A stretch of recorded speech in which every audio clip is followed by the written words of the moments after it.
Oh, voilà. So we've done bank. What's next? Next is trade payables. Payables. All right. So payables, how much? So bank was only for the 11,100. subsidiary, Abi. Yep. So payables. 11,600 11,600 for parent. for parents. Subsidiary 6,200. 6,200. All right. Any other thing? That's all. That's all. So we can come down and have our total equity and liabilities. All right. So we go to, we're almost at the home stretch now. So we just start our question. All right. So the first part says the following information is irrelevant. So if it's irrelevant, you can. There's nothing to do again. You're finished.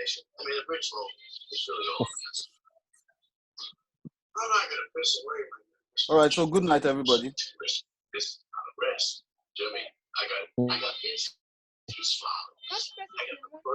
It's Ogogoro. Okay. So they said Paladin's policy is to value non-controlling interest at fair value at the date of acquisition. The directors of Paladin consider the fair value of non-controlling interest in Saraken to be 7 million. Saraken is subsidiary, Abi?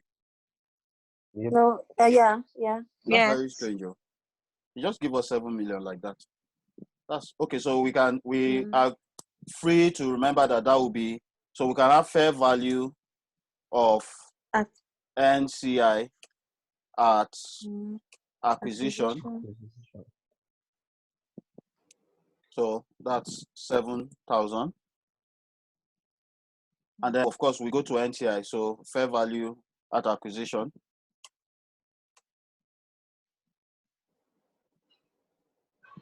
That's 7,000 again. So we're done. So we have put it in the two places where it's up. One.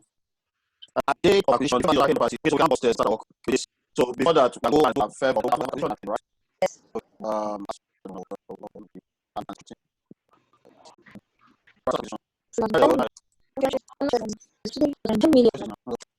And at reporting will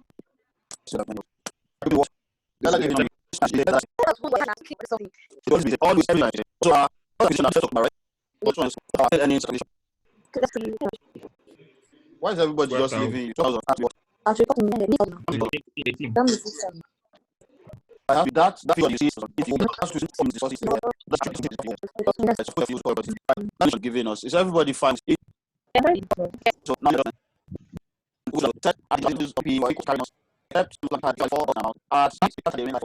and basically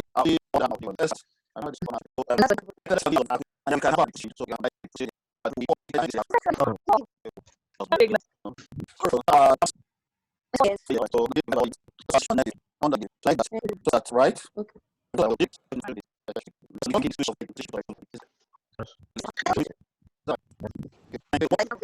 you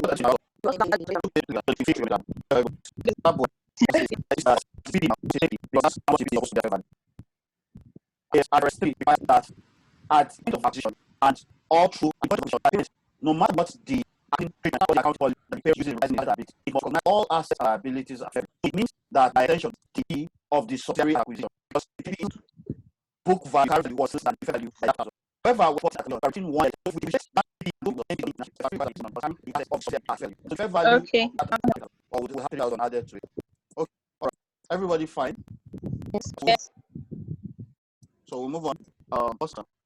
We're done with that. Okay, also, the parents value the subsidiary relationship as a customer based intangible asset at a fair value of 3 million. The relationship with subsidiary customers last one that's customer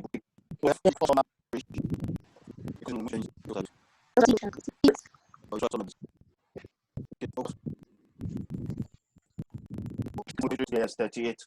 So I'll speak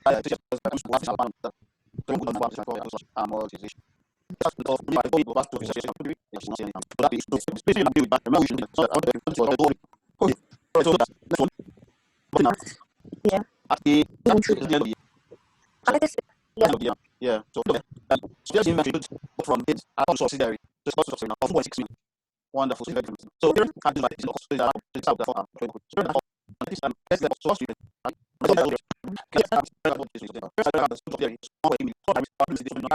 two of them agreed. So two of them will no problem. So we don't about the fair work it now.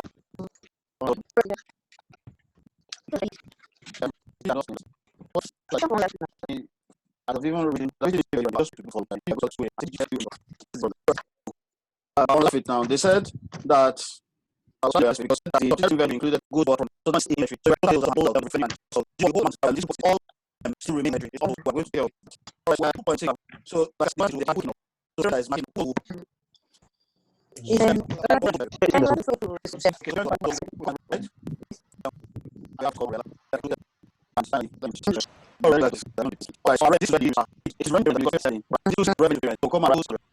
Remember that right?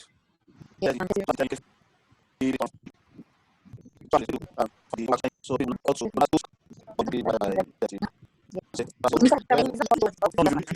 spend much time just 6 times 30 by 130 and then show where you don't need to have any profit. You don't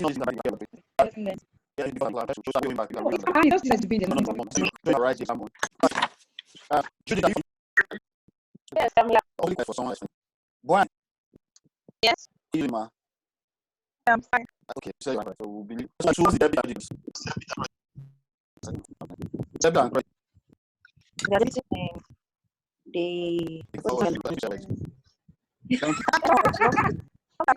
Thank you. What did I heard? Yes. So I had yesterday. All right.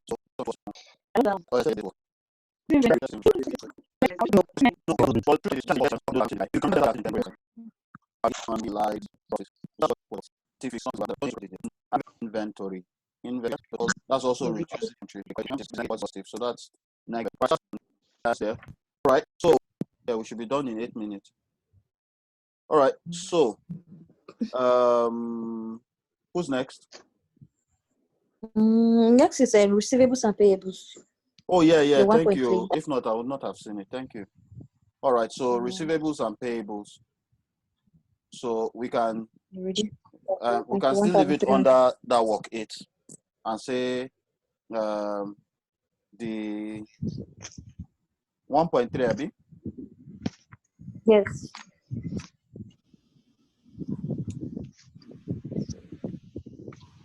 Intra-group sales.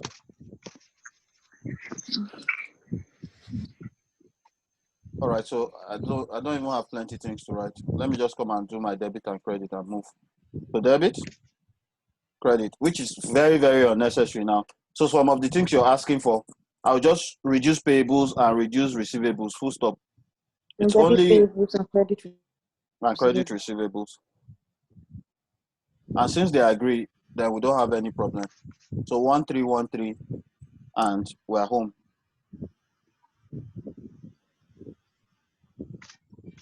All right, so we're going upstairs. So payables first. That's a reduction, so minus again. Please remember those signs. So it's those signs that are the difference between profit or loss and loss. And then pay receivables. So it's equal to minus again. Pull down. 1, 3. All right, so we're good. And then we go to our last note now. So impairment test was carried out at the end of the year, which concluded that the consolidated goodwill was not impaired. The consolidated goodwill was not impaired, but due to disappointing earnings, investment in Augusta was impaired by 2.5 million. So the whole investment in Augusta was impaired by 2.5 million. So I can come and show you what the working of that will be. So if we bring it down, I can do the working so that you'll appreciate what we're doing. It's easy to throw it in investment in associate.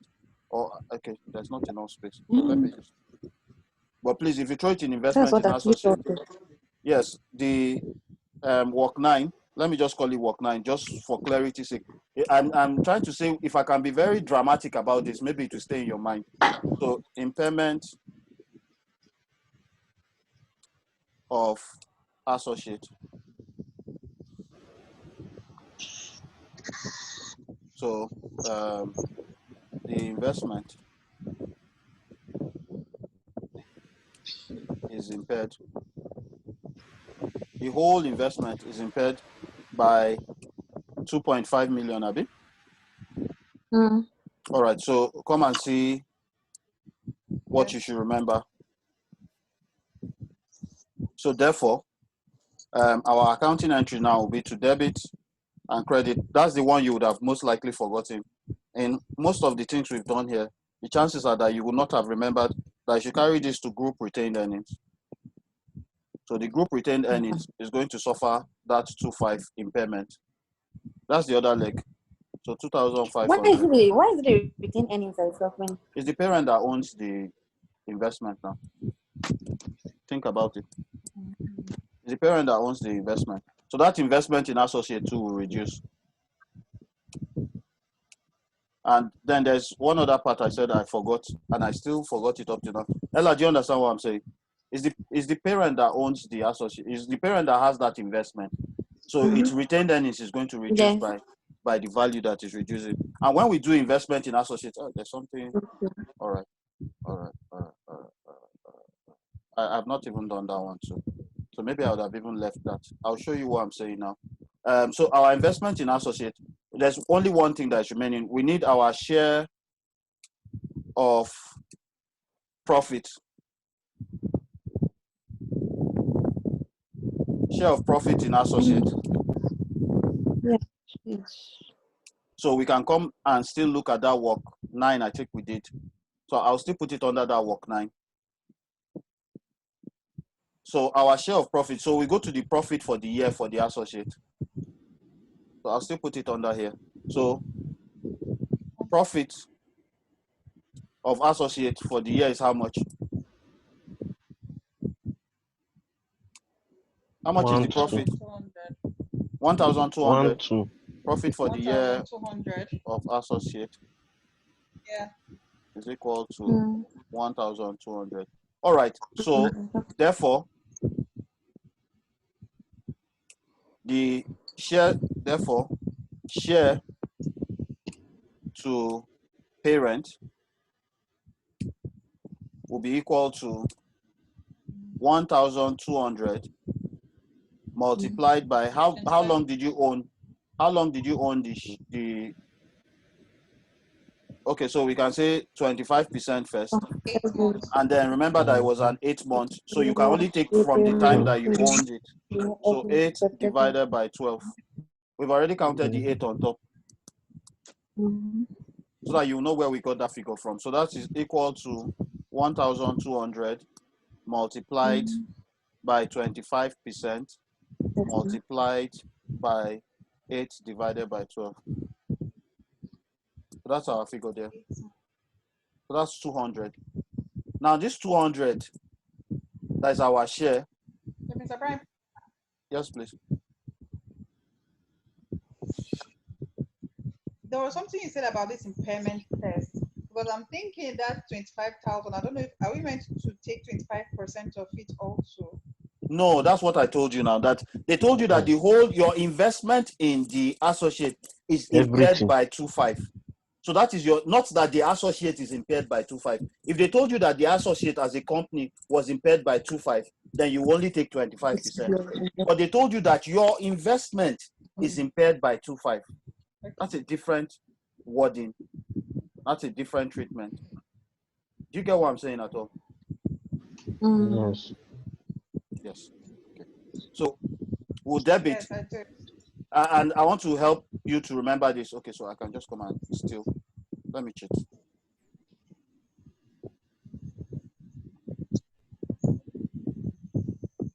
All right, so we'll do exactly the same thing that we did on top. So, are you sure? That one's an impairment. This one is a profit. Oh, so it's the other way around.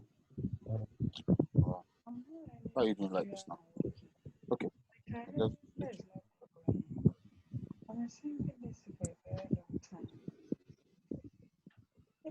All right. So the profit now, the profit will increase the associate, Abi?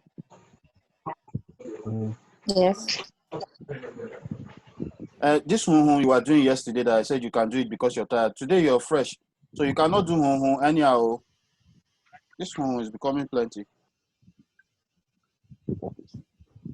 All right, so our investment in associate, we're going to increase it by, and Ella, this is the point I'm trying to beat into our systems. Please remember that any movement in the associate will generally be a movement in the group retained earnings too. So there's a second leg to this. If not, you would have missed one leg of it every single time. So please just remember that one. I'm being deliberate in writing the debits and the credits for this ones in this case. So a movement in the associate will be a movement in retained earnings too. So we can go to the associate now and remember that that's a negative. So the share of profit is positive. So it's equal to, we said that's 200 now, have we? 200. So that's a For positive. retained earnings already. And then for retained earnings, it will also be an increase. For the share of profit, is the impairment that will be a negative. So for group retained earnings, we'll have share, okay, of profit. Okay, this will not work. In associate. That's our work 9. So we'll come there. That's a positive. So I know it's 200. I hate the fact that I have to still go down and pick that 200 because I could have just written it directly. So that's the 200 there to retain earnings. And then we'll also have the share of impairment now. Share of impairment in associate. That's work 9 again. And then that one we know is a negative 25. So that's the one that's going to group retained earnings. And then finally, to our investment in associate. So our investment in associate would have the impairment now. Impairment. And we don't need to call anything, just impairment work 9. And then we know that that's negative too. I hope I called that negative for the group. Did I? Where's the group? Okay, negative. So negative impairment, go down, and that's the negative, that figure. And that's that. All right, so I think we're done. The rest of it now is just to go and start closing up everything. And then we can, so when we come back, we'll just have very, very little to do. So we can close up at acquisition and at reporting. So now we're closing. We're basically done. So work 1 doesn't have any issue. So we can have our fair value of net assets now as the closing figure here. So fair value of net assets. And then we come, so this one is equal to the sum of everything on top of it.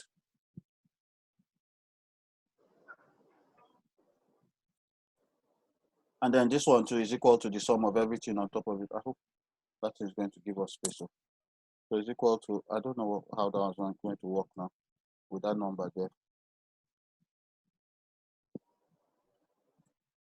I don't know how that's going to work. I hope it does. All right. So with that now, we can have our post-acquisition profit a bit. Yes. So our, add one now. Is it post acquisition profit? Yes. That's our post-acquisition profit now. Our post-acquisition profit is the difference between the two of them, ain't it? The reporting of acquisition. Yeah. Okay.